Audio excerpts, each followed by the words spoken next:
To, ha? Nakatitiyak ka ba na talagang nakita mo yung mga sinasabi mo yan? Anak ng senyor ang buod ng pinag-uusapan dito. Siguradong-sigurado po ako. Nahawakan ko ang kwintas ni Moises. Nakita ko siya ng malapitan at nakatitiyak ako na kapareho siya ng kwintas ni Elias. May tiwala ako kay Nimba. Hindi siya nagsisinungaling.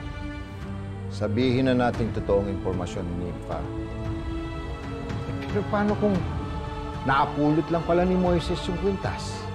O di kaya ninakaw niya? Mas mabuti pang kausapin natin si Moises para siya magbigay linaw sa lahat. Posible din naman po na si Moises ang nawawalang kapatid ni Elias. Baka sa kanya nga po talaga ang kwintas.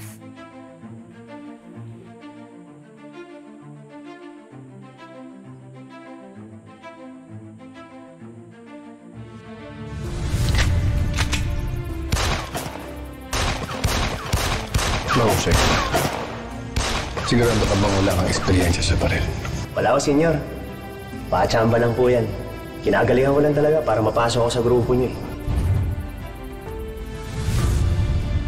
Hugo, hanapin mo si Moises. Iharap mo siya sa akin. Katulad ng sinabi niyo, senyor, lahat ay posible. Masusunod po.